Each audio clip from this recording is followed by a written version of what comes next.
Thanks for tuning in live on a Saturday night as we get ready for the start of the 2025-2026 NHL season. Just going to be underway in a few days. So joining us is hockey writer Jan Levine. He, of course, pulls double duty, writing for both the NHL and for the New York Rangers. How's it going, Jan? Good. How are you, Greg? Doing good. So it's an interesting time because of the fact that you're going to now have teams that are going to be, with preseason over, putting their final rosters together. And then you're also going to have a lot of strategy that comes into play as far as the way roster management, things of that nature, and teams trying to see if they can wait for other opposition teams to finalize their rosters so they can sneak other players through waivers, things of that nature. But as far as that's concerned, we usually do see some interesting deals at this point between Monday, and I think Monday's roster day, and the opening day just a couple of days later. Yeah, roster actually the 7th is opening night. We have 3 games that night. And then the next day is kind of where the full-blown schedule kind of kicks in, but triple header opening night on ESPN, I think it is. So it should be fun. Season always is interesting season. This is actually the last year of the full preseason because they're going to 84 games next year. So we'll have a cut down in preseason games from 6 to 4. Been a lot of not a lot, but there's been a kind of handful of injuries in terms of this preseason already. And we know of obviously one big one that occurred just as training camp open that really could end up changing the landscape of the entire league this year. Which is? Alexander Barkov will miss the season, suffering a torn, I think, ACL, PCL, pretty significant injury for him. Literally pretty much as the day training camp opened. So with him being out for the season, then obviously Matthew Tkachuk recovering from groin surgery and adductor surgery in August and out to quote unquote December-ish was the time frame given, but a lot of us think it could be January or could be right before the Olympics. Florida's without 2 very big weapons to start the season and one who's going to be lost for the entire year. Well, this is what happens when you play a ton of hockey games, like the Florida Panthers have back to, what is it, 3 straight finals? 3 straight Stanley Cup finals, back-to-back Cup championships. Yeah. It's just a wear and tear in the body it's just not used to. And so, that's what happens. But that's a sacrifice you take. Any fan base would take it. And we'll see whether or not, because Barkov would be considered what, as far as if you're looking at the top 3 players on the team? 1 or 2, depending if you think to Tkachuk. All right, it's him, Tkachuk, and Sergei Bobrovsky are kind of like the big 3 there. And Barkov, Selke Trophy finalist every year. Not a guy who may get to 100, but he could. 80 points is pretty much the norm for him. First line center, first line power play, penalty killer, Selke Award winner, wins faceoffs. I mean, pretty much does everything. Likely future Hall of Famer given his overall production, his numbers, and what he means to that team, and winning 2 cups as a captain. Pretty much a solid bet to make the Hall of Fame already. So his absence is rather large and looms pretty big over the landscape of the NHL overall right now. Well, it gives all the other teams in the league a little bit of an opportunity there that they're going to have to take advantage of. I'm sure the Panthers will do their best, even anytime between now and the deadline, like they did last year, to make any moves that they need to make in order to make a run. But it's going to be really hard without one of, if not their best player gone for the season. Okay, so what other rules are now? That's for next year with the preseason. I hear something about playoff salary cap. Is that this year? That's this year. Yep. So one of the things that you and I have talked a couple times about, we know that there are fan bases that go a little nutty over it. And it impact actually with Barkov as well this year. In the past, you could, and we called it the Vegas rule, right? Because they did it with Mark Stone. Tampa Bay did it with Nikita Kucherov. He missed the whole season, and lo and behold, right when the playoffs are about to start, he comes back, and boom, his salary goes on the cap. Well, no more. You have to be now cap compliant once the playoffs start. So your playoff rosters have to be cap compliant. So if during the year you add money to your roster, so let's say they didn't put, and it impacts whether or not he goes on long-term injury reserve or not, but let's say you replaced Barkov's $10 million, right? But you didn't put him on injured reserve. Those $10 million still count against the cap when the playoffs start. So you're going to come to the playoffs and you want to add a big time money guy. Well, guess what? You need to make sure, let's say he came back. You need to make sure that you can find $10 million and you're going to have a $10 million guy sitting in the press box Yeah, because you right. couldn't free up enough money, right? So that's, Yeah. we've talked about a long time that, put in a cap for the playoffs, make teams be cap compliant. You can be over the cap, right, based upon IR, but if you want to bring a guy back, you need to figure a way to be under the NHL cap in order to have that player be eligible for the playoffs and in your roster.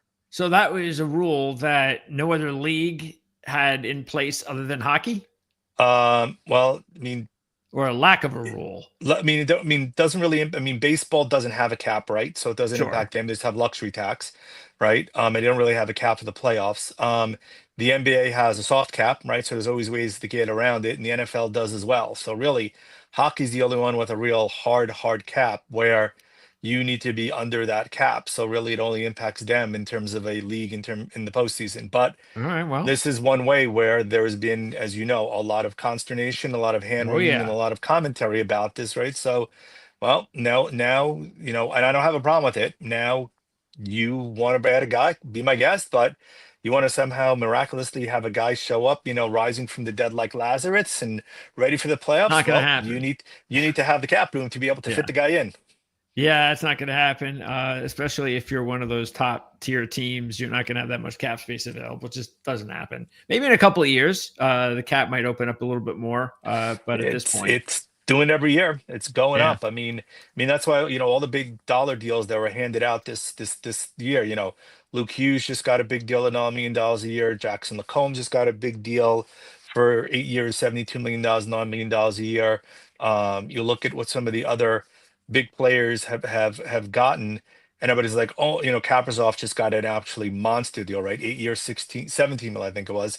But the key number to remember, honestly, is percentage of the cap, right? That number is going to look very big right now. But if that cap keeps rising $4 to $5 million a year in 5 years, 17 million of the cap now surely is a much smaller percentage of the cap in about 5 years, which makes a big difference when you start evaluating players and salaries. So that's why everybody thinks that Connor McDavid has a pretty good shot at being the first $20 million a year player. Um, when he's a free agent after the season. and why is there even?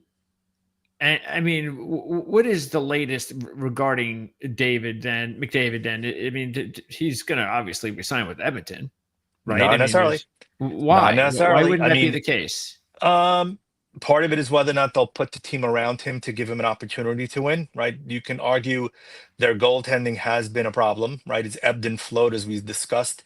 We Oh probably yeah. discussed Stuart Skinner and Calvin Pickard a lot the last couple of years. So their blue line is okay. It's certainly not elite. They've made moves obviously to improve their forwards, getting Zach Hyman a couple of years ago, re-signing him even though he's hurt now, signing Draisaitl to a big time deal, but he seemed a little, I'll use the word chafed last year, McDavid, to a certain extent after the playoffs ended, right? Back to back years losing. He also wants to keep his options open, right? If he thinks that they're not headed in the right direction.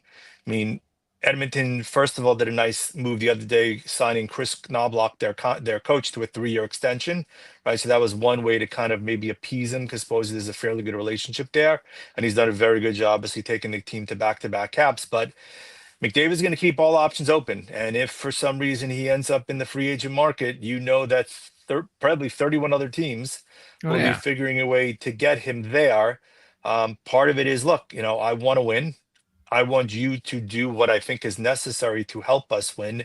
And this is my way of keeping your feet to the fire or do it. What other option he could do is also some of the rumors where he would sign a short-term deal, like a 3-4 year deal, right? Gives him the opportunity to hit the market again down the road, reevaluate his options. How old is he? But I'm gonna have to look. I think he's 28 or 29, if I'm not mistaken.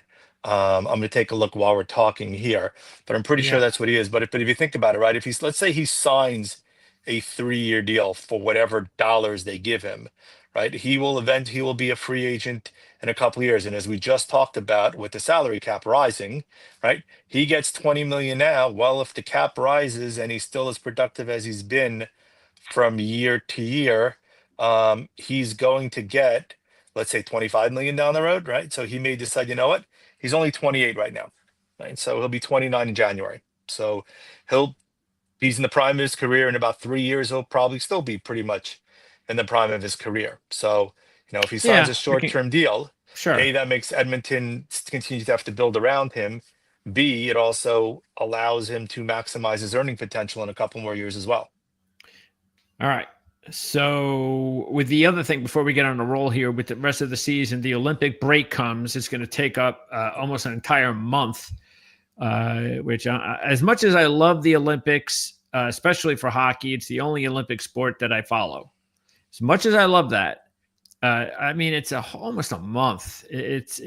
I kind of think it's too much, but it's going to happen, and it should be real exciting. But again, it's a long time to be off. And then, of course, what happens is they got to condense. I mean, they've got to just slam the rest of the schedule. I'm sure they're going to have a multitude of back-to-backs and 4 and 7 nights and things of that nature. It's just this can only happen what? Now, I know it hasn't happened in a while, but do they plan on trying to do this every couple of years? As of right now, yeah. I mean, the latest CBA and the latest discussions with the IIHF, right? Part of this is a way to grow the game, right? We've talked about best Sure. on best. And I mean, we talked last year, there was a lot of, I use the term pushback in certain circles related to the Four Nations, right? People thought that, but if you watched it, right, that was elite Sure. hockey. I mean, you were watching, and guys were going full board. There was no take. I mean, we saw the Canada-US game, right, and everything that happened early in that game with all the fights. I mean, these guys were going full bore, right? Part of it, when you put your nation's colors on, your mindset changes to a certain extent, right? You're playing for your country now. And players can get Well, injured, and players can which get we injured. We had, saw which with we John had last Tavares. year. Yeah. John Tavares years ago got hurt, right? A couple of other guys have gotten hurt, but that's part of the risk that they're willing to take.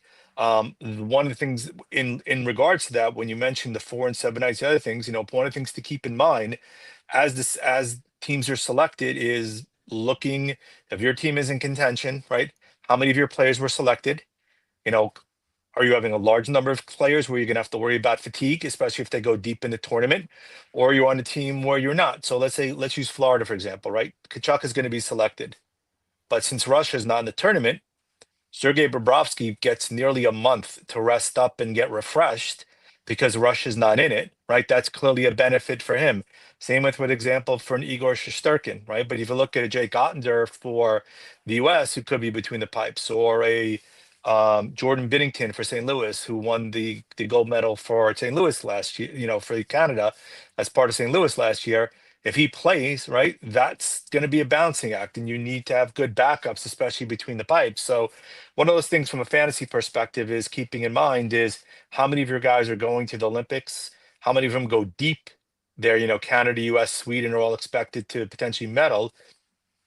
Got to balance that, got to keep it in mind, because, excuse me, as you talked about, those are the players where we talk about wear and tear. Those are guys who could get adversely impacted, the second half or final third of the season. All right. Let's break down each division. I'm also going to ask you to give me some picks on some awards. We'll go over that. Maybe even I didn't prep you for this yet, but maybe you could even give us some. Have you done your fantasy report yet for the season? Done a lot of fantasy reports. So for you the can hockey give us news, you got a few fantasy sleepers then, right? Yeah, yep. I just actually wrote a article for the Hockey News Fantasy that got posted called Booms, Busts, and Sleepers. Perfect. So it literally just got posted about a day ago. Booms, Bust, and Sleepers. Yep. All right. I'll have to take a look at that. Let's get started. Let's see. Let's go division by division. Okay. And we pop up first, the Atlantic. Okay, so here we go. Tampa Bay. Still, look, we know the Panthers have we know that they have a crippling loss, no question about it. Do you think that even with the loss, that they should they have been respected enough, or is this just reality that it is what it is? And it's like taking any superstar, major superstar, out of a team. It's like taking a quarterback sometimes, even off of your team. You're just not going to be the same. Yeah, I mean, I think it's the latter. So, I mean, if you look at the odds there, right, you'd likely flip Tampa and Florida, right? Or, you'd have Florida as one if Kachuk was healthy. Even if Kachuk wasn't healthy, let's say Barkov was healthy, right? Now with Barkov out, as I mentioned, you lost your number one center, your penalty killer, your Selke Award winner candidate, guy who drives the bus on the team. You have Kachuk, who's going to miss October, November, likely December, potentially January, right? So the key for Florida, as we So your talked about, I top two think, players are going to be out for a few right. months. And as we talked beforehand, right, the key, we talked about last year, right? They finished third. I mean, they were leading division for a while. They finished third in division. Their viewpoint was, you know what? Just get in. All we have to do is get in, right? And if we're healthy, when we get in, we'll make a run. That's the kind of level of confidence we have in our team, right? This year, if they can use the $10 million freed up by Barkov being out and acquire somebody not exactly of that ilk, but let's say a number one or number two center potentially in the free agent market, not necessarily opining who's there, but let's say somebody becomes available at the end or a team starts faltering, and Kachuk is healthy, And all it of would a have to be an sudden. expiring contract, more than Probably, yeah, likely. right. You wouldn't have a long term because they got Yeah. Kachuk's on. I mean, they got basically 8 guys with locking up Mikola for 8 years at 5 mil per.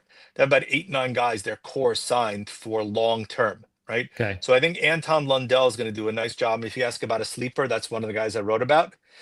He Okay. was a boom guy because Lundell did very well last year when he stood in for Barkov. And clearly, don't misconstrue what I'm saying. He is not Barkov, right? But he did a nice, reasonable facsimile thereof in terms of standing in as the number one center with, Sam Bennett as the number two. So he can potentially fill that gap. What hurts them is their third line clearly loses him as their third line center.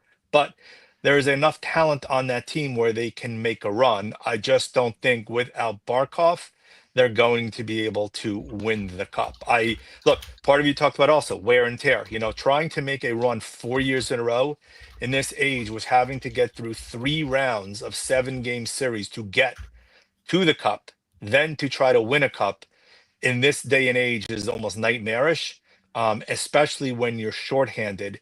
And we always talk about, right, hockey being a game of attrition, especially come playoff time, right? May not always be the most talented team, but it's the team at times that sometimes may have the most guys that are healthy that can be productive that win it. Florida still has a shot, so I'm not writing them off by any stretch of the imagination, but I do think that ranking them third probably makes sense based upon where they are right now with Kachuk and with Barkov out. Well, plus, if you like the Panthers, the bottom line is you take the cup number, you don't take the division number. Yep, That's probably the correct. best way to do that, and you're going to get a bigger number anyway. All right. What? Tell me what you do not like about any of these odds. Give me a team, either pro or con, that you think might be a little Uh, off. Very easy. Montreal's way too low, in my opinion. Coming off the season they had last year, making the playoffs for the first time, Um, the experience they got, even though they lost in 6 games, Nick Suzuki carrying that team, Cole Caulfield, possibly a 40-goal scorer, Yuri Slafkovsky taking a step forward, adding Ivan Demidov, who's one of the top prospects in the league and will be up for the Calder Trophy. This offseason, adding Noah Dobson to bolster the blue line. I'm not necessarily fully sold by Sam Montembeault between the pipes, but he's a good enough goalie. And I think we both like Martin St. Louis as the coach. I know Caulfield really did it. So I personally think 1,300 is way too low for Montreal there. So you actually consider Montreal as the little dark horse, Yes. potential Atlantic Division champ. Okay. Um, Very dark horse, but at 1,300, yeah, that's a risk I'm willing to take given Okay. the upside potential there. Who do you like to win the division? Um, I'm probably going to say Toronto.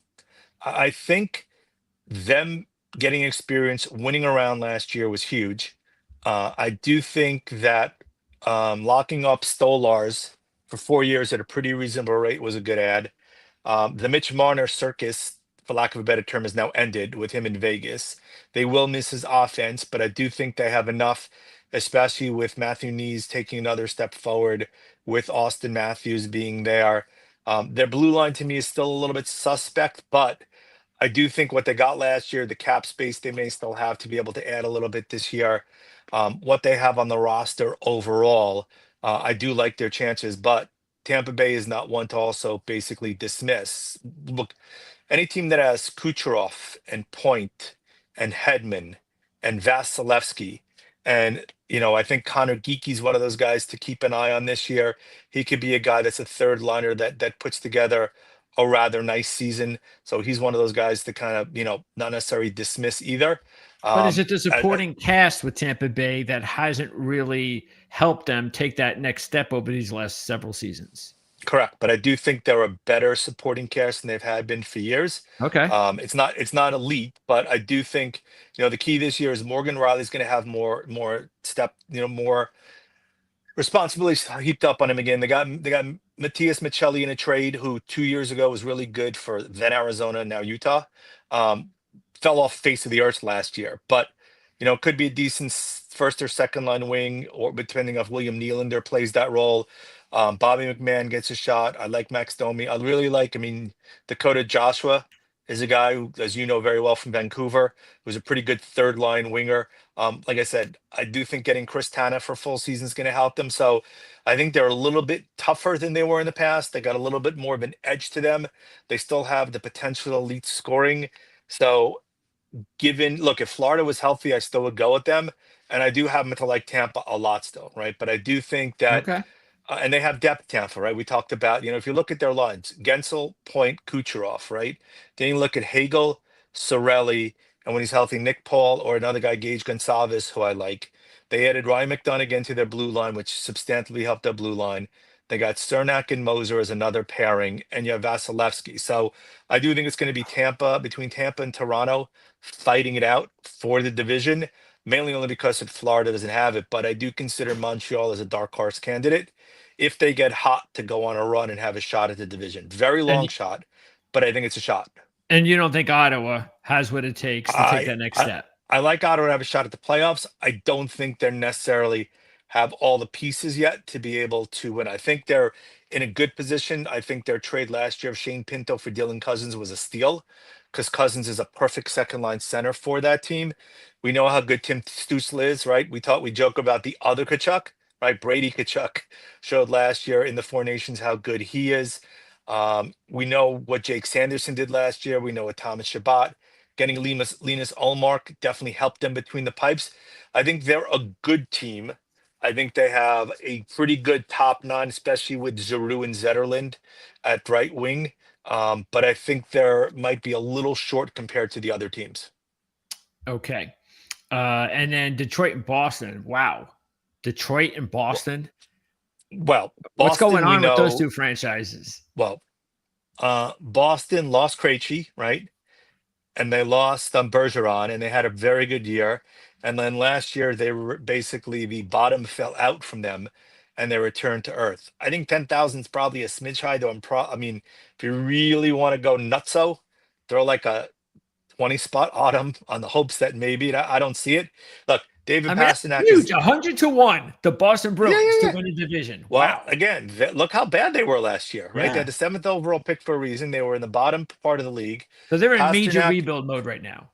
yeah, I mean, they have pieces, but not enough. I mean, Pasternak, we know how good he is, right? He'll score 40 goals and 100 points again. Yeah. Morgan Geeky was phenomenal last year, right? 30 goals, 30 something assists. Elias Lindholm wasn't bad filling in. I don't see Casey Middlestat as a second line center. I'm sorry. Um, I like Pavel Zacha. Victor Arvidsson is going to get moved probably at the deadline because he's a 1 year guy. Charlie McAvoy is healthy, and Zadorov is good. Nikita Zadorov is okay on the blue line, so is Mason Laurie. I mean, we expect Jeremy Swayman's got to be better this year, because Lord knows he can't be any worse than he was last year, given because I mean, remember, he signed late, which had a material impact on him. And then he had issues otherwise in terms of a poor season. But I just think overall there's just not enough there to move them up any further. Okay. And in that And, division, I mean, look at Tampa, Toronto, Florida, Montreal, and Sure, Ottawa. There's sure, no way they're near those five. sure. And is there any hope at all for Buffalo Sabre fans? Hope, yes. Is it coming now? No. I mean, you look at their blue line with Dahlin, with Byram, with Kesselring, who they just got, although I did not like the JJ Paterka deal at all. I think we talked about it this summer, right? I didn't like that deal at all. It was literally a salary move because they didn't want to give him 7 mil a year. I mean, Kesselring's nice, right? And look at Dahlin, Byram, and Power on the right, on the left side is really nice. Who's The their right side marketable with player? Dahlin and Tage Still Thompson. Darlin. Tage Thompson will be on the Olympic team this year. Tage Thompson will get between 40 and 50 goals this year, in my opinion. Really? Okay, Yes. there you go. All right, we'll keep an eye on him. They have other guys. I'd like Yuri Kulich to take a step up this year, who may end up setting the first line at times. Zach Benson. They're pieces there. They have a They're goalie. good. Well, problem is Ukko-Pekka Luukkonen is hurt right now, right? He's supposed to be their number one. I mean, Alex Line and Alexander Georgiev don't really scare you as their number No. ones with UPL out. And Devin Levi, who we thought was going to be the goalie of the future, just got sent back to the AHL. So if UPL's not healthy and if he's not basically standing on his head at times, they're going nowhere because I don't Okay. think Lyon and Georgiev can man the pipes. All right. So you've got Toronto winning, and you have Montreal as your sleeper. Let's now go to the Central, and well, we shouldn't go to the Central. Let's go to Metropolitan. So let's go to the Metropolitan. So here we have Carolina. Why did I do that? We have Carolina as the favorite.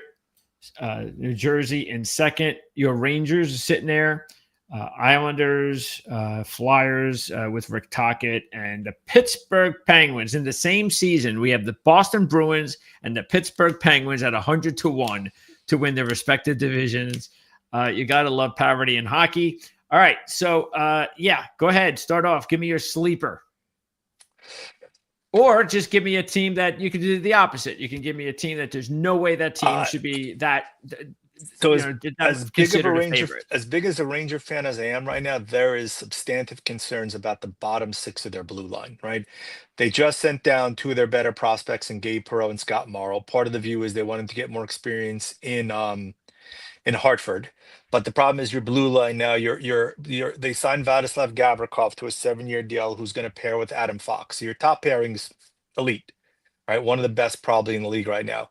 Then you look at the remainder of it, and you're looking at Borgen, Susi, Braden Schneider, and Uro Vakanainen, right? And I am to be a big Schneider fan, though he has not necessarily progressed as much as many of us would have liked. But the remainder of them, I mean, they got Borgen in the trade last year when Kakko went to Seattle. They gave him a 5-year deal for 4.1 mil a year, which looks like an overpay, though. When you look at what Brian Dumoulin and Cody Ceci got on the blue line, may not be as much of an overpay. But Carson Soucy was brutal last year. They were kind of hoping that the magic that existed between the two of them could be repeated, and it clearly wasn't this last year. And he's making 3.1 mil. They signed Vakanainen for 1.55 mil a year, and he's an average defenseman. So the back end of the blue line scares the living tar out of most Ranger fans right now. Especially, Matt Grzelcyk was sitting there and potentially available for a PTO or a low dollar deal that was probably better. I do think you'll see Morrow up before too long because he is by far the second best offensive defenseman on the blue line now that they would have. He would run their second unit power play. Perreault got sent down. Brandon Offman got sent down. There's concerns about his prospect status. There's clearly upper end talent there, and I like Mike Sullivan as a coach, but I would say you have a better shot at the Rangers being on the cusp of being a playoff team than having a true realistic shot at winning the division. And look, I hope I'm what would proven you put him wrong. at? 1,000, 1,250, 10-1 10 or to 1, 15 15-1? to 1. Yeah. Okay. Yep. I mean, Carolina is the clear class of the league. Division, sorry. There's no question. No question they're the clear class of the division.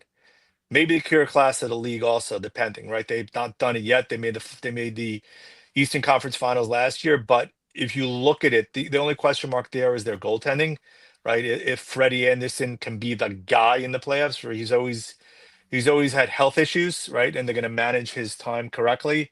And Pyotr Kochetkov is going to get a lot of time. But, they added Nikolai Ehlers this offseason to give them another scoring wing. We've talked the need for a second line center, and they're moving Logan Stankoven to be their second line center, moving Jesperi Kotkaniemi down to their fourth line center. Well, Then you what's got really missing though from them, sec, because sec, fans have got to be irritated by these sweeps come playoff time. second line center, which I think if Stankoven potentially can be the guy there, that would So you do that think lends. it's more talent that they're a good No, regular I think it's a season couple team. things. I think it's a smidge of talent, especially scoring. I think it's a little bit of grit. Okay. They need to get a couple guys that's got a little more grit. Do they have that now? Um, yeah, I think they do. I think they added more talent than grit, but I think that talent can add grit. So, example, they added Alexander Nikishin last year in the playoffs, came over from Russia, played in the KHL, 6 foot defenseman, really talented offensively, but he's probably going to dish out 100 plus hits this year, right? So it's not a soft blue liner, right? So to me, that's a plus for them adding some grit. Um, you look at Jackson Blake, who stepped up last year. They have pieces. They have Bradley Nadeau, who's a really good prospect they sent down to the minors. So they've added talent. They've built up their roster. They are, if Anderson can be healthy, he has a shot to be the guy in the playoffs. And I just think they're the deepest team in the division and maybe the deepest team in the league. And here is the scary part. They still have cap flexibility. So if they need to go out and get somebody, they can go out and get somebody else to help bolster that lineup. Well, then that's what they're going to need to do at the deadline is acquire that specific piece. Because it's fine to be a very talented regular season team, but we've seen teams, organizations like that. I mean, Nashville comes to mind. You win a lot of regular season titles, get to the playoffs a lot, but you just can't get over the hump. And you're missing something. There's an ingredient missing from that team right now, and they got to figure it out. Do you blame the general manager? Do you blame anybody? No, I mean, I think, look, they made the ECF last year, right? They lost to Florida, who was a more talented team. And it's kind of hard to basically take issue with the GM when Tulski just took over a couple of years ago and he's bolstered their lineup. And they just Okay. look, Florida's been kind of just a steamroller the last couple of seasons. They've built a tremendous roster. They are playoff proven. They step up when they need to, and it's feasible it happens again. I just think Carolina's got probably their best shot this year to get out of the East, especially with Florida banged up. That's true. All right. And the Devils, they were very disappointing last year. They had a ton of injuries, but they're right back at it. The odds makers are putting them as the second choice. Is that warranted? Yeah, I mean, I think Washington had a little fairy dust sprinkled on them last year based on the kind of season they had. Part of it was, look, Ovechkin ended up going for the record, missed time, and still made it. They lived a little bit of a charmed life. I think Washington still has a very talented roster, but New Jersey added a couple of pieces this year. The key for them always, as you said, is health, right? Jack Hughes seems to always be hurt, especially as they go into the playoffs, right? If he's hurt again, that's a material impact on them and has going to have a massive issue with them. Their blue line is pretty solid. I mean, they just signed Hughes to a long-term deal. Last year was Dougie Hamilton a missed time. I mean, part of it is can they stay healthy? With Hamilton and Pesci, Siegenthaler and Hughes. Dylan was not great down the stretch, but they have Nemec. They have Seamus Casey sitting in the minors they can call up. Jake Allen is a good backup for Jacob Markstrom to keep him fresh. They've added Evgeny Dadonov, who has gotten some playoff experience with Dallas. He brings a little bit of scoring to them. We know how good Nico Hischier is as a second line center. We all know how good Jesper Bratt is. They've added some other pieces. I don't know if they're at the level of Carolina, but they're still a talented lineup. But as we discussed in the past, right, part of it is can you do it in the playoffs? It's all wonderful to do it in the regular season. You sure? Prove to me you have the chops to do it in the playoffs, and Jersey hasn't been able to do it yet. And based on these odds, it's the haves and the have-nots. Are there any of those four teams capable of being a sleeper? Sleeper to make the playoffs, I'd say Columbus maybe to make the playoffs. Sleeper to win division, I don't think so. Okay. Columbus has a very talented offensive team. The goaltending is a bit up in the air. I don't know if it's Elvis Merzlikins who's going to be the goalie, or it's going to be Jet Greaves, who was brilliant down the stretch last year.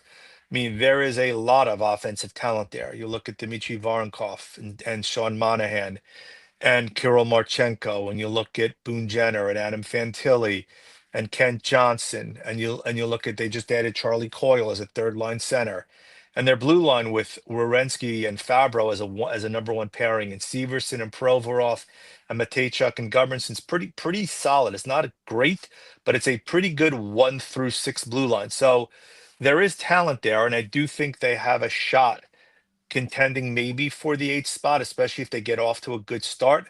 Okay. I just don't, they're just not better than Carolina. And I'm not sure if they're going to be better than New Jersey, but if they contended for the 3rd spot in the division, I wouldn't be overly shocked. Okay. Now let's go to the Central. And here in the Western Conference, we start with we got Dallas and Colorado battling it out once again. Dallas decided to, even though they had some nice runs there, they decided to move on from their coach. Colorado, very disappointing. A lot of people thought they were going to go far last season. Didn't happen. Winnipeg, of course, seemed to have a really great start to the season. It never panned out come playoff time. Taking a look at the numbers here, 6 of the 8 teams are 12-1 or better, which means that this is a wide open division based on the odds, which kind of surprises me. Do you agree with those odds, or what do you agree or don't agree with? So I think Utah might be a smidge high at 10-1. I happen to like Utah a lot, and I think they're building. Think they're probably a year away from being in that position. But it's funny, when they moved from Arizona, one of the things a couple of us talked about was, people don't realize that there's a lot of talent on this team. And now with them adding JJ Peterka, as a first line right winger, you have Gunther, you have Cooley, you have Peterka, you have Keller, Brennan Hayden, you have Nick Schmaltz. That's a pretty good top 2 lines. Their bottom 2 needs a little work. I mean, Logan Krause and McBain and probably Tanev or Carsoni is going to bang guys like crazy. Mikhail Sergachev is a very good defenseman, and he pairs well with Nate Schmidt. Dursey and Cole's a nice second pair, and John Marino and Oli Mata is a really decent third pair. So the goalie's not bad. Their play's not bad. They moved on from Connor Ingram, right? He ended up signing with Edmonton because they waived him. Part of it is we know he had a lot of personal issues. They are big believers in Karel Vejmenka. I think he's good.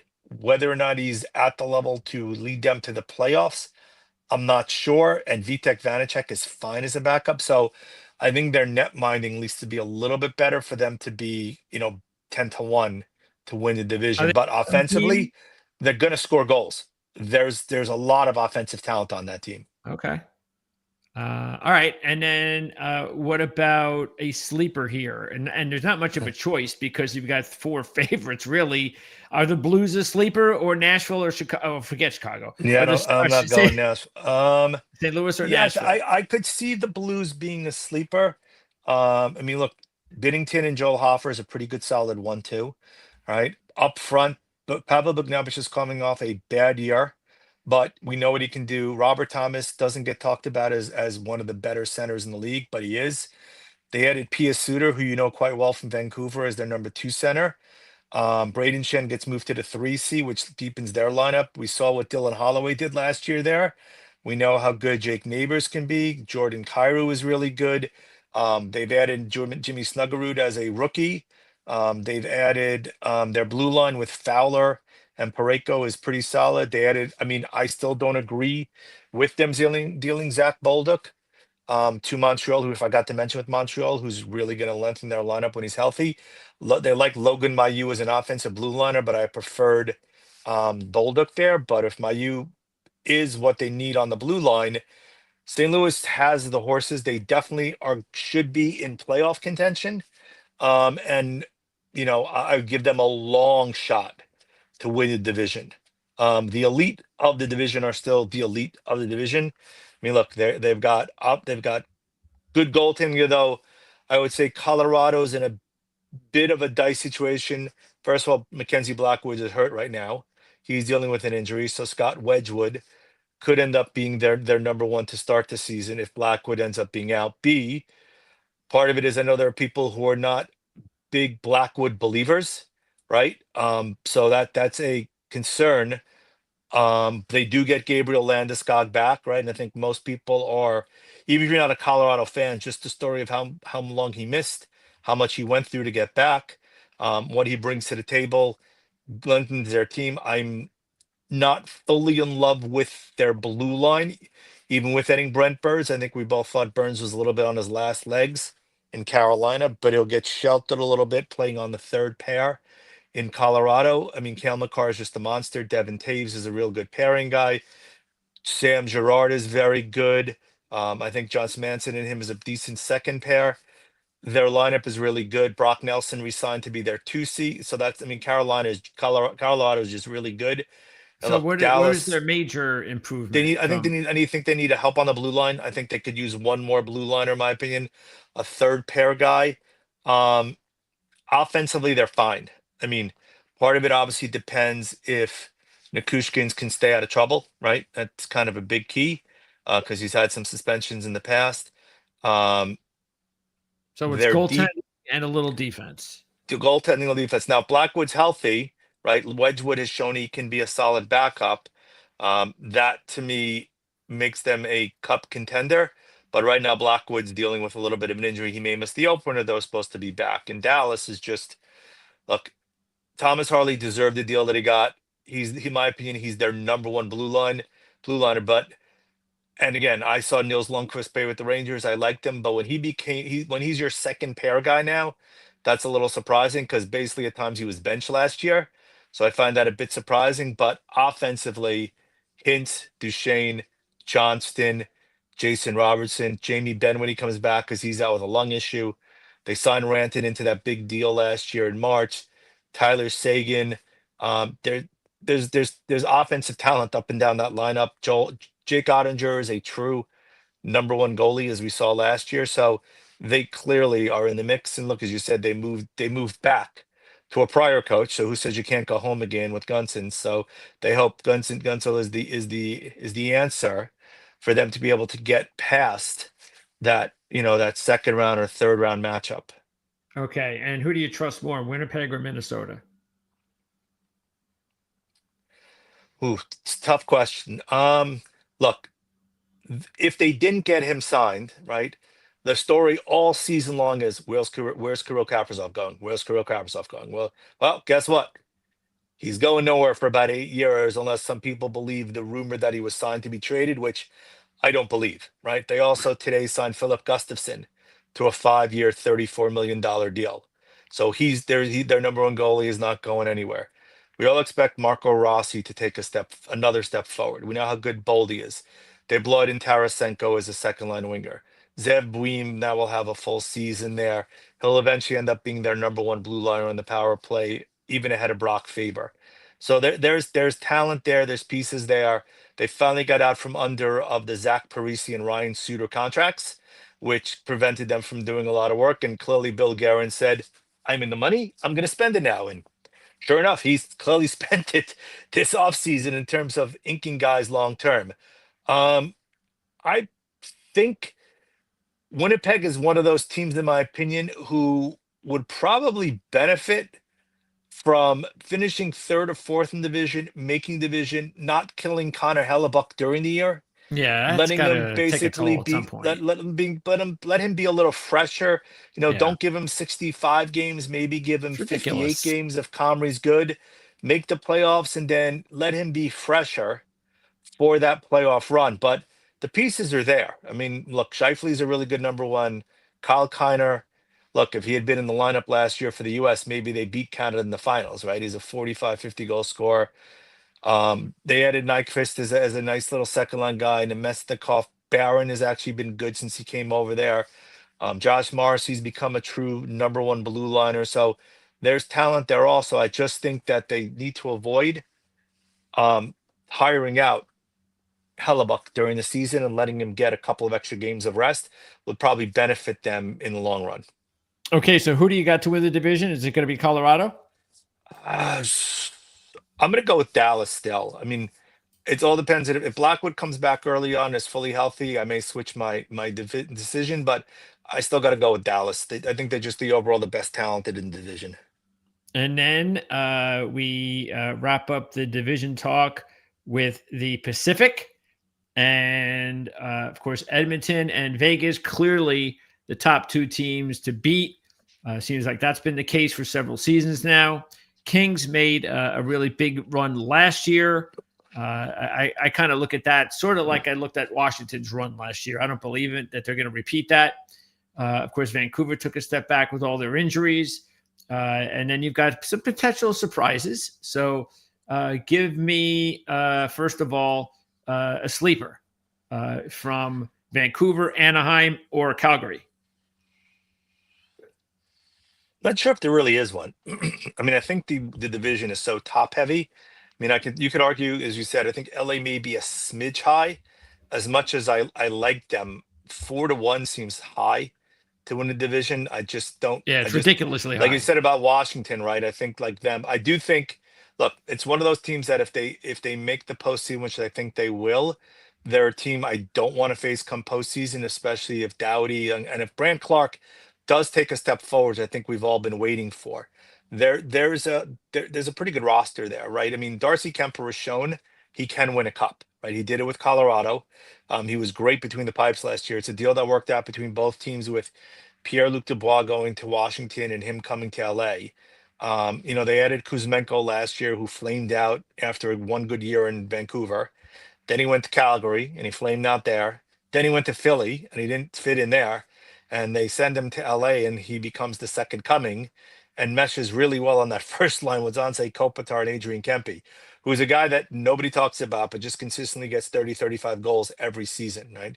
Quentin Byfield finally took that step forward last year. So a second line of Fiala, Kevin Fiala, Byfield, and Alex Lafreniere is pretty solid. I mean, if Brant Clark can take a step forward, I just don't love having Cody Ceci and Brian Dumoulin as my second pairing. I mean, that's just to me, they spent a lot of money ill-advised there. Um, so I think that could be something that hampers them. So they're a good team. They're not an elite team, and I think 4-1 is just too high. Um, Anaheim wants to make a run. Lucas Dostal is going to be their number one. He's should be pretty solid. I mean, they've added, obviously they traded Zegras, so they got rid of, in their view, one headache who went to Philly. They brought in Chris Kreider, who did not have a particularly good year last year for the Rangers, but they want him for his veteran experience. But this is one of those teams where you talk about a lot of youth, right? Leo Carlson, McTavish just signed a long-term deal. Cutter Gauthier, Jackson Lacombe just signed a long-term deal. You have Olin Zellweger on the blue line. As I mentioned, you have Lucas Dostal. That's a lot of, young talent, and you mix in some vets like you have Vetrano. Frank Vetrano's a decent third liner. They brought in Mikhail Granlund. They have Alex Killorn. They have Ryan Strome, not elite. So they'll be better than they were last year. And for Pat Verbeek, the GM is on the hot seat a little bit. They need to make a run to get to the playoffs, which is probably why he made a lot of these moves. So I do think they'll be better. I just don't know if they have the horses to get in the playoffs, but I do think they'll be in the mix for the 8th spot this year. And what happened to Calgary? Because Calgary was a surprise last year, but they're back to being 40-1, a big long shot again. Did they have a bad offseason? They had a decent offseason. I mean, there was a lot of rumors they were going to deal Nazem Kadri. I mean, there was a ton of rumors that they were going to deal Kadri. I mean, look, Dustin Wolf is clearly the number one. There's also a lot of rumors that Rasmus Anderson's been on the block, that they may want to deal him and move on from him. So I think part of the odds factor in the potential of Anderson and Kadri getting dealt. That's a team that's also got some decent young pieces and some other ones coming. Maybe not at the level of Anaheim, right? But I do, that's part of the reason, probably the driver as to why I think they'll be an okay team. I just don't think they're an elite team, and I don't know if they're a playoff team. I mean, So Seattle, they're rebuilding, and they just yep, kind of a little over. bit. There's a lot of vets though, so you could see them moving a lot of vets to the deadline to try to get younger. I mean, Seattle is also, I think Seattle could be a little bit low. I mean, they took a step back last year, right? They revamped in terms of their coaches.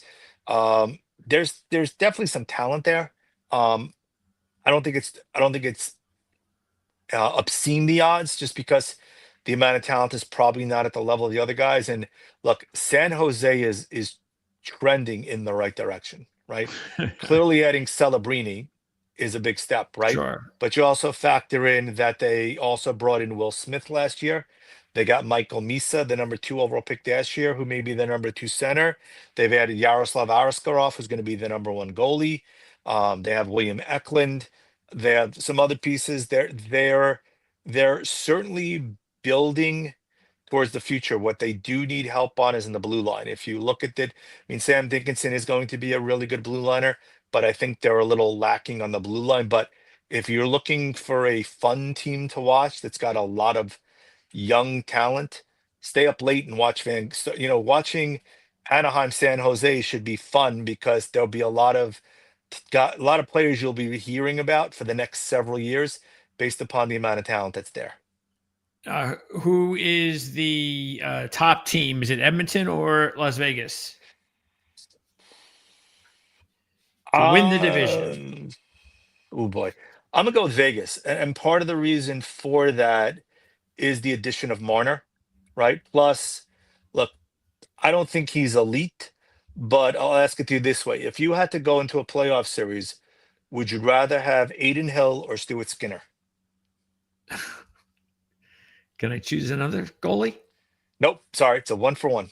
I personally rather have Hill. I Hill. Right. But Yeah. Vegas, their blue line, their top 4 is still really good. I mean, Jeremy Lauzon's going to be on the 3rd pairing, and he's going to be basically, if you want 300 hits in your league, get Jeremy Lauzon, because he's going to be banging everybody now that he's healthy right now. So, I mean, they lose Pete Pietrangelo, which is a massive loss, right? Though his loss gave them the salary cap space to sign Marner. So, part of that thing, as we talked about earlier, the cap, I'll use the term gymnastics when it's come to cap, figuring out guys for long term and coming back from the playoffs. Well, that doesn't exist right now, but Vegas still has deep roster: Barbashev, Eichel, Marner, Riley Smith back there who plays well there, Carlson, Mark Stone, Hurdle is the 3rd line center, Brandon Saad. Holtz I don't love, so I could, but I think Dorofiev will end up being on the 2nd line, and you'll see some changes. So there's a lot of talent there. They're top 4 defensively. Hill is a proven playoff goalie who regressed last year. So Akira Schmidt's okay back there, but I feel more confident with Vegas, slightly more than Edmonton, only because of defense. I think they're better. I mean, look, I'm not in love with Darnell Nurse there. I think he was okay last year, but he's not somebody who moves the needle. Um, Bouchard is great offensively, and he's great offensively. So I'm not in love with him defensively. Ekholm is probably their best overall defenseman. So we always talk every year, Edmonton needs help. Edmonton needs help on the blue line. Edmonton needs help on the blue line. Well, guess what? Edmonton still needs help on the blue line. But when you can throw out Draisaitl, McDavid, Nugent Hopkins, you can throw out Podkolzin if you need a little help, Bouchard on the power play. Mangiapane was a nice add because he's a decent 2nd line center. Zach Hyman will be back in November. They're gonna finish 1st or 2nd in division. I just think Vegas is a little bit of a deeper lineup than they are. Well, the other thing too is just like you said, even though they didn't win the cup, being there the last couple of years, I can see them doing exactly in a way like what Florida does. It's more about the playoffs. They're not going to kill themselves for the regular season. They get up to slow starts all the time anyway. And I could see that happening. So I think even if you like Edmonton over Vegas come playoff time, Vegas is probably the more smarter bet to win the division than Right. Edmonton. And the only thing we talked about also is kind of right. So we've talked, and I'm sure it'll come up now, right? We've said the Pacific Division, if you have to come out of the Pacific Division to make a run, you'd have a much easier time coming out of there than you do coming out of the Central Division, having to go through the gauntlet. Dallas, Colorado, Winnipeg and they all face Sure. each other. By the time they reach the Western Conference Finals, they're pretty much beaten up to like crazy. That they come in there limping compared to guys coming out of the West, which may not be as difficult of a division to come out of. Well, that's just that is true. Of course, this year will be a little bit different when Vancouver makes their run again. As long as they're healthy. So Look, you basically are taking Vancouver as your sleeper, then I guess.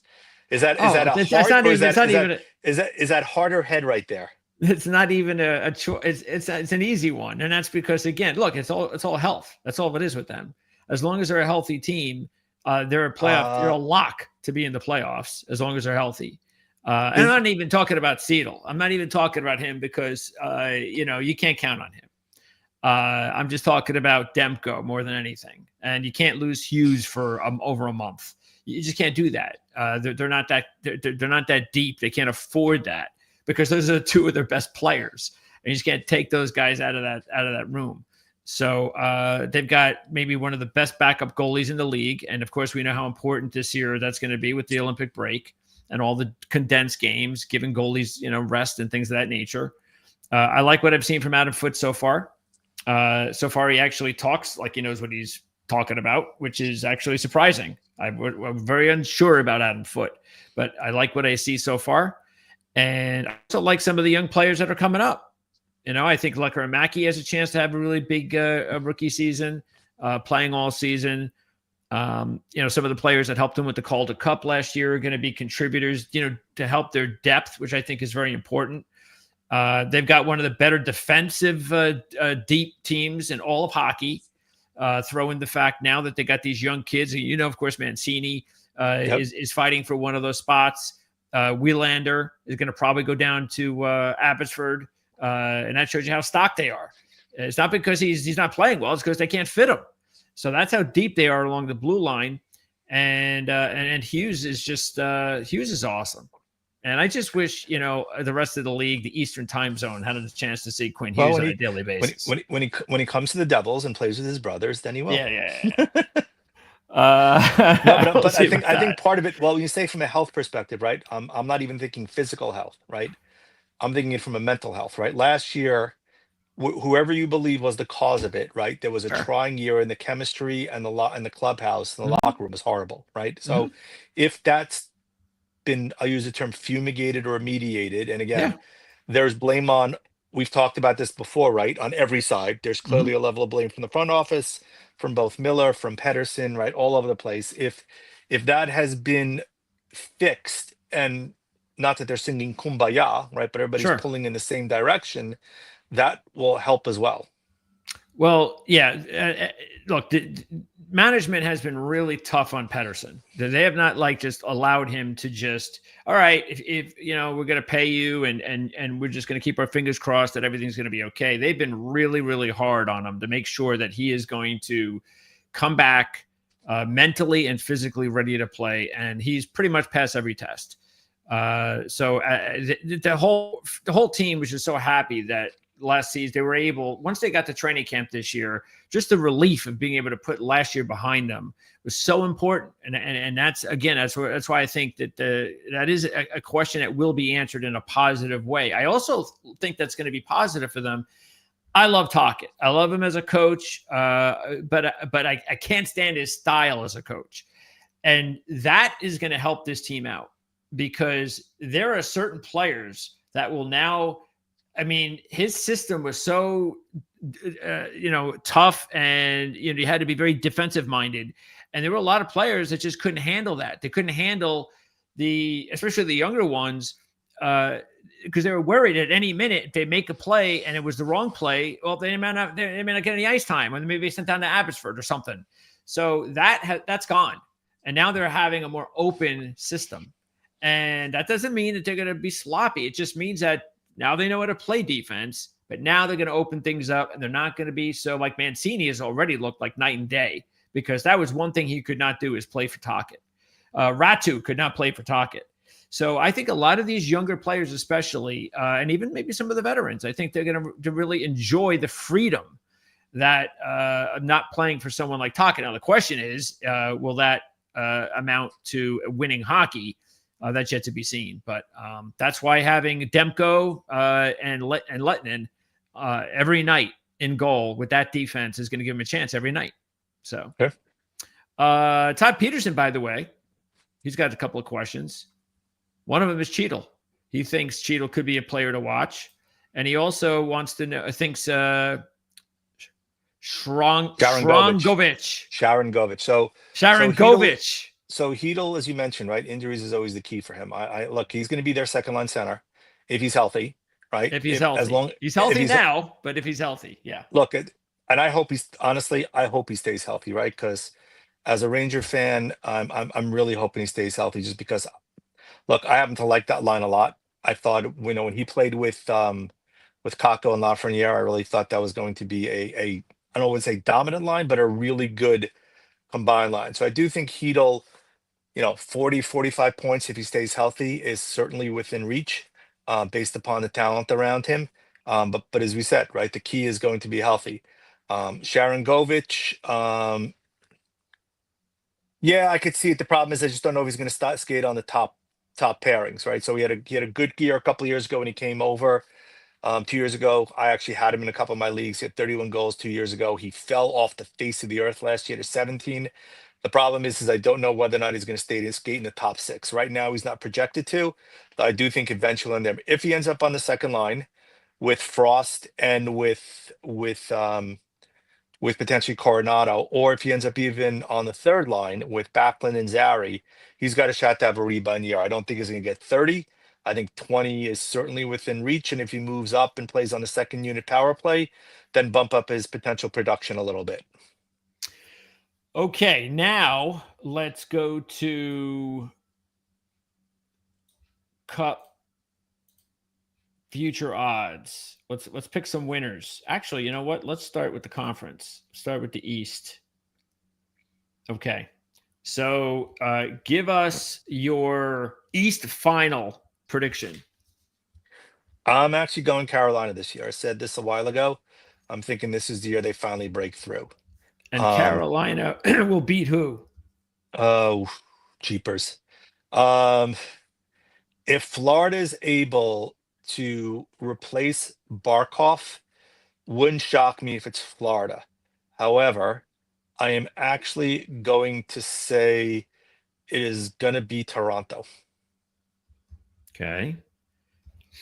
And by the way, did Toronto make, obviously they lost a key player, but did they add any specific player or players to make them better? I mean, they basically took that money that was allocated to Marner, right? I mentioned they got Dakota Joshua, so it gives them a really good third line grit winger. They got Nicholas Roy, who's one of those guys who can just bounce up and down the lineup when he's healthy. He's almost like a super utility guy. You can plug him in second line, fourth line, penalty kill, power play. He just always produces somehow. Right? They re-signed John Tavares. They brought in Matthias Michelli from Utah, who's coming off a horrible year, but he was phenomenal 2 years ago. They signed Tanev. They got Carlo at the deadline. They have him. I still think they're going to have to go and get a third pair defenseman at the deadline, which, as you know as well as I do, those guys are all over the place, right? I mean, you can get them everywhere. You just got to pick the right one. Part of it also depends if Joseph Wall's healthy. I do like the 1-2 combination between Woll and Stolars, right? It's one of those things you can alternate the two of them, give them each 40 starts, both of them stay fresh, both of them are solid between the pipes, and you've kind of really not lost much when either one of them is playing. Okay. So we've got Carolina over Toronto in the East. Give me a sleeper pick. That's got to be Washington down. Montreal. Yep. Okay. Montreal sleeper. 25-1.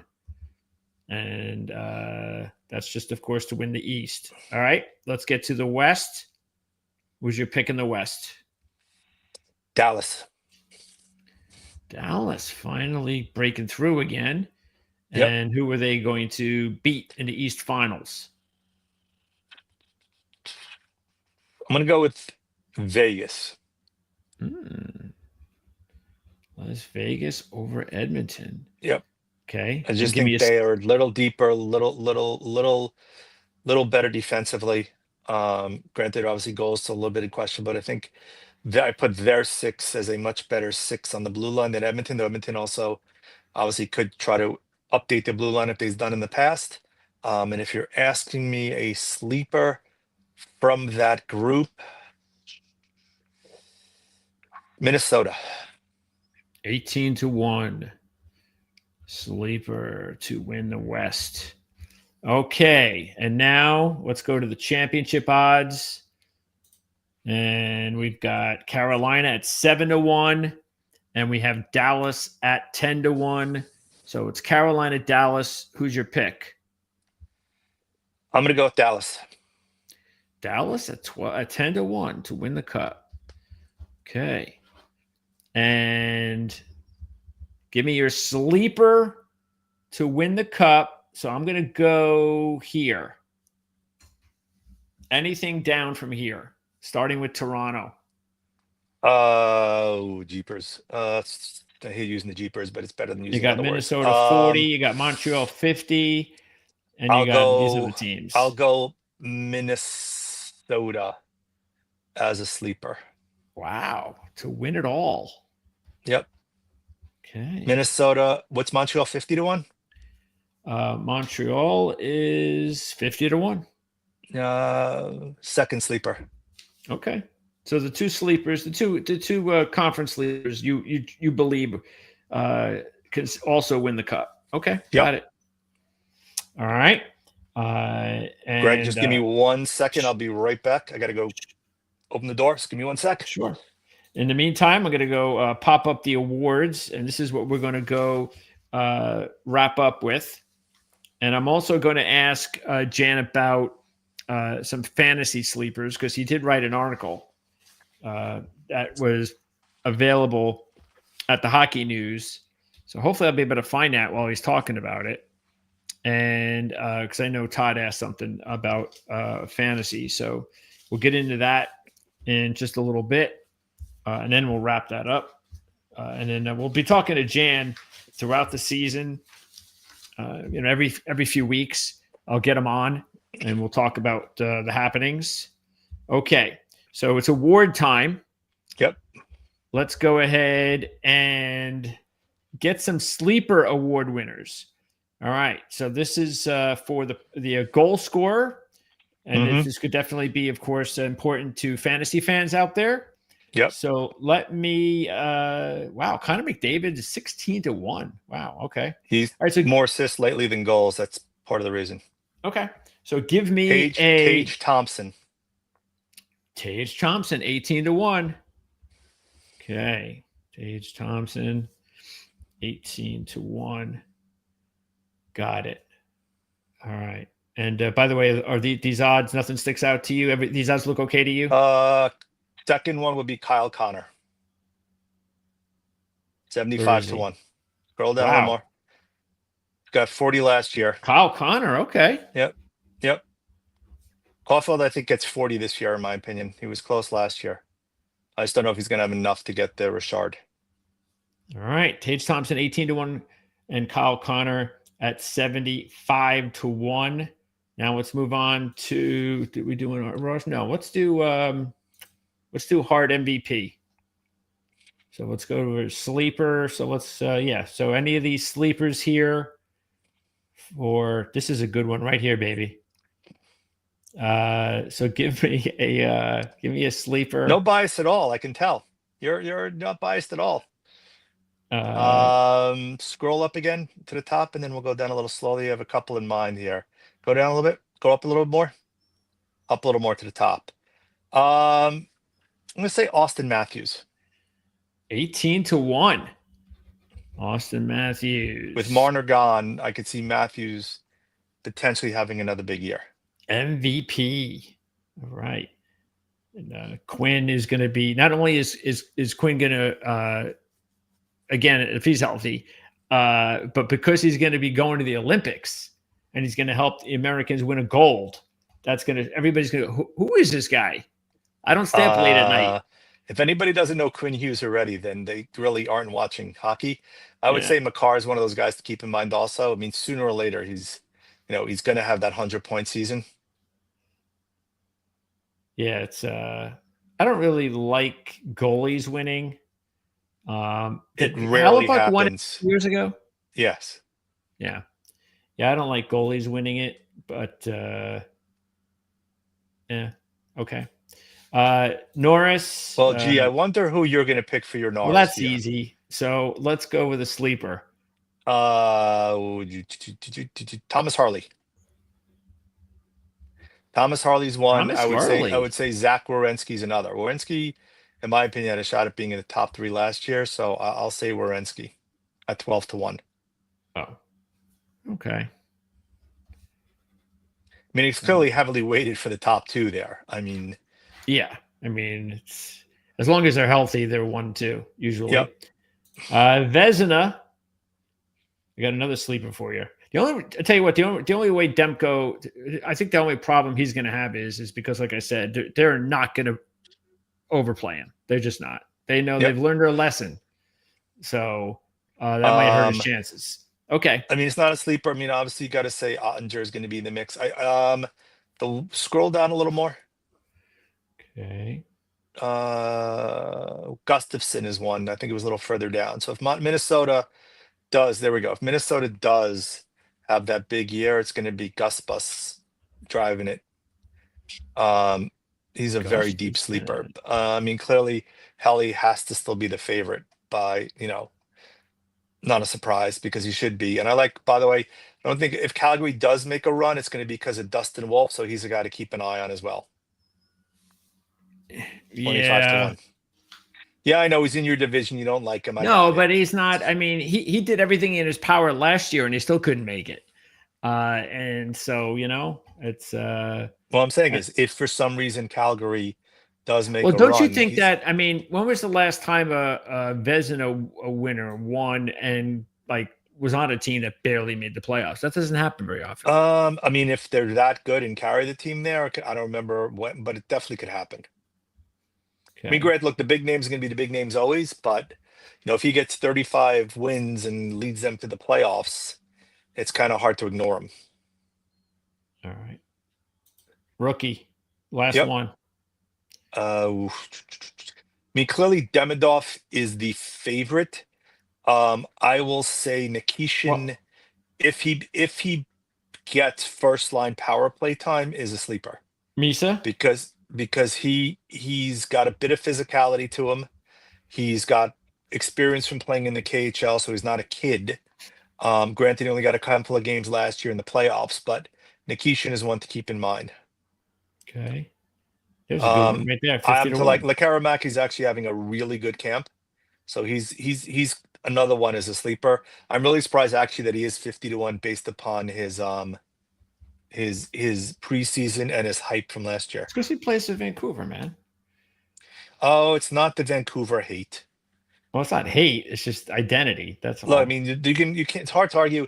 Buim is good. May run the power plays I talked about, right? Askarovsky made them goalie. Ryan Leonard, Hobie Baker last year. Schaefer, number 1 overall pick. Zane Parekh in Calgary. So there's a Vili Koivunen in Pittsburgh. There's a lot of good names there.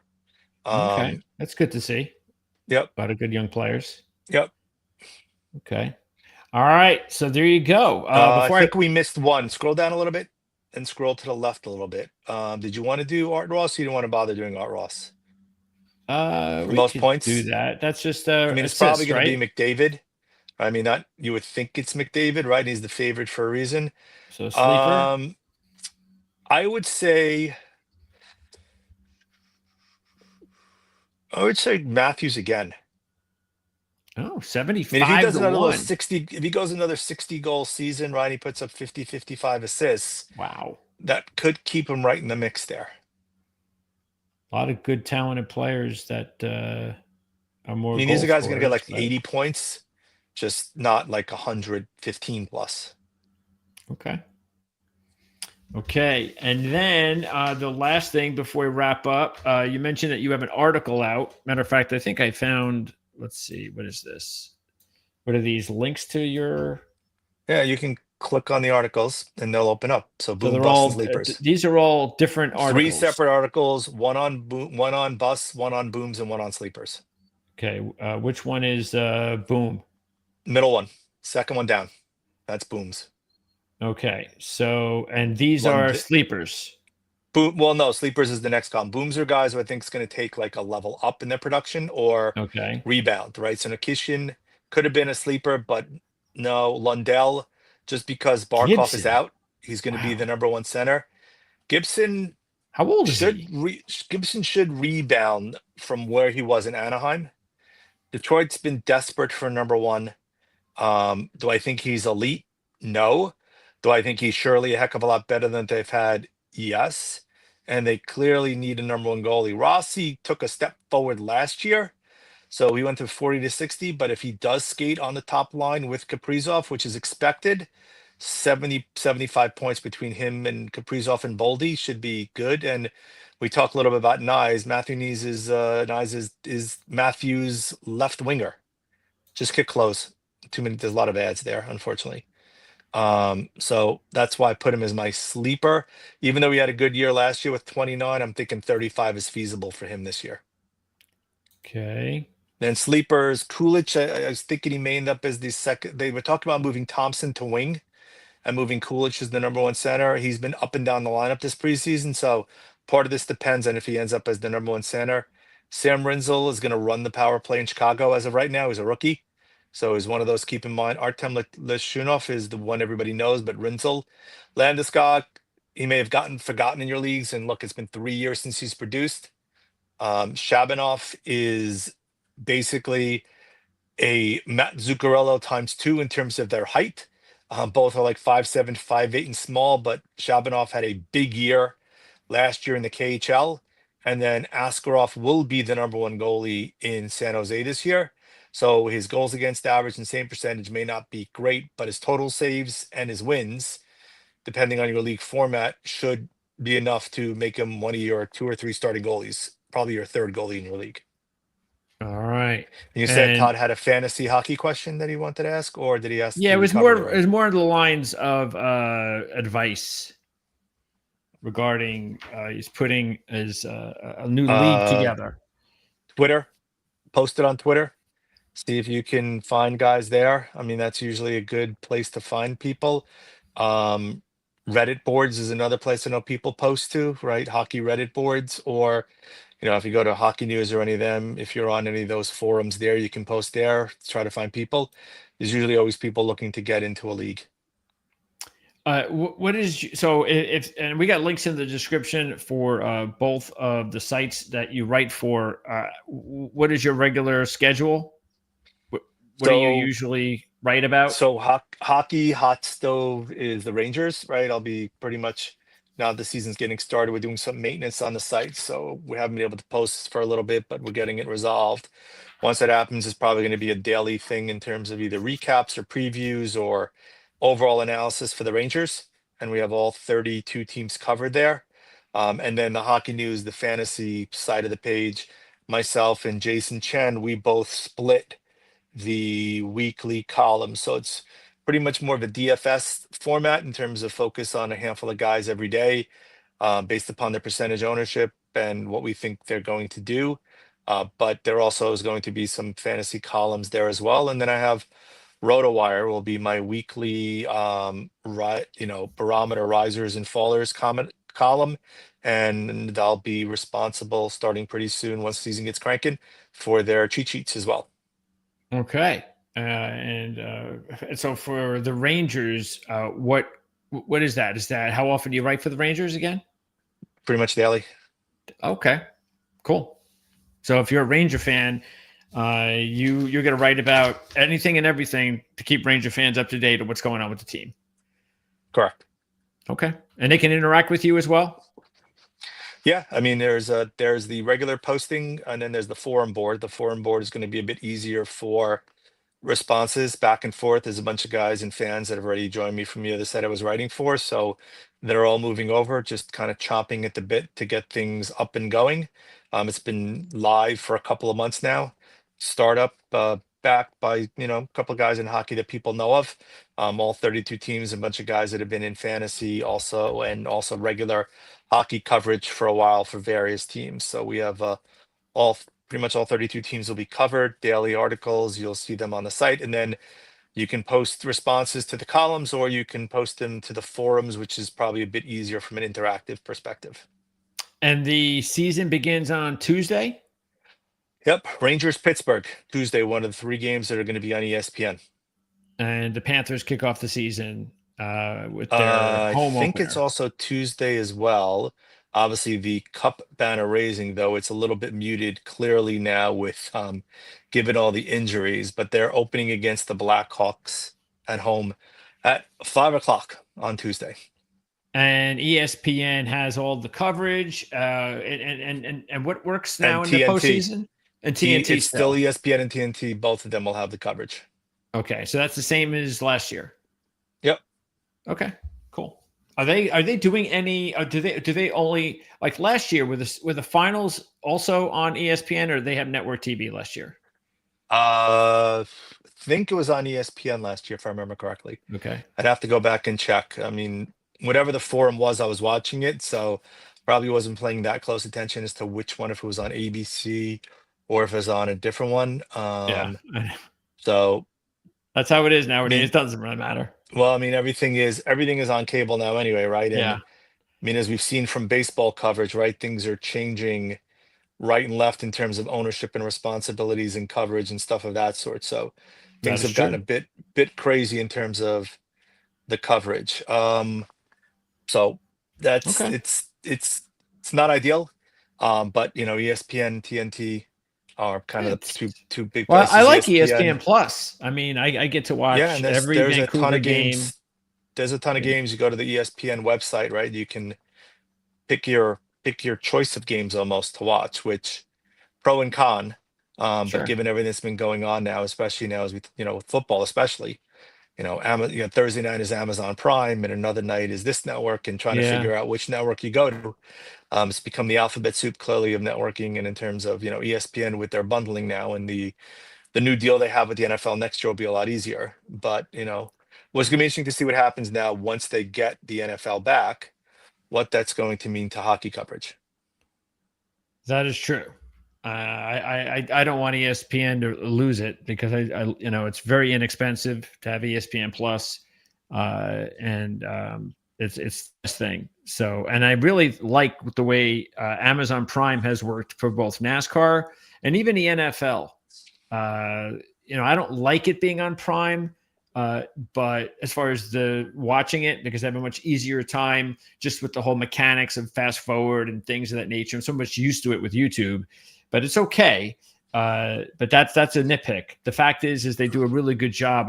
They've gotten a lot of good reviews, and they have done a much better job when it comes to covering the game.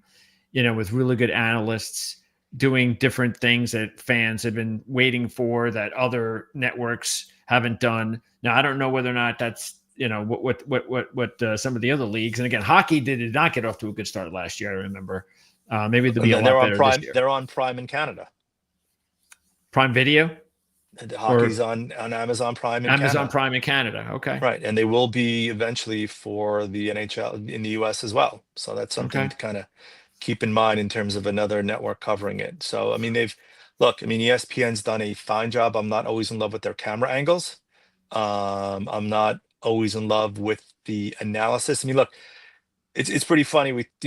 Obviously inside the NBA has moved from TNT to TBS to ESPN, right? And that crew was by far the Yeah. Now best it's going to be basketball crew it's there was, ridiculous. right? Now, Yeah. TNT for hockey is a pretty good crew. I mean, you have Biz, who I don't particularly love, but he's basically decent and he's comic relief, right? You have Lundqvist, you have Anson Carter, you have Liam, you have other guys who show up there who are good. So I personally think if you compare it to Steve Levy and Messier, who obviously I know your view on Messi, and we have different views based upon experiences, and also PK Subban, it's not always the greatest in terms of a studio at all times. I'd much rather listen to the TNT because I think you get better analysis there, especially with Lundqvist as a goalie giving you that perspective, which you don't always get on Yeah. on ESPN, right? And some of the broadcasters in ESPN are fine. You know, Forsling's great when he's on. John Forsling's phenomenal, and there's a couple others that are great. It all just depends on kind of who's covering the game, but I do have to think that TNT does a much better job as a studio. Hoping it continues, and hoping with the TBS crew moving to ESPN, the smart move they should do is, you know what? And hopefully, I think they've done this. We're leaving you alone. Do what you did before. Bring in the old crew to kind of run it, to kind of do all the camera stuff. Get out of their way. Shut up, and let them do what they do because it's good. Don't mess with something that's really good and has worked. That's something that these companies usually don't do. So we'll Right. see. Yeah. Yep. All right, Jan. So looking forward to talking to you every so often. It's going to be a long season. It's just underway in a few days. So looking forward to that. Thanks for doing this as always, and we'll talk again real soon. Sounds good.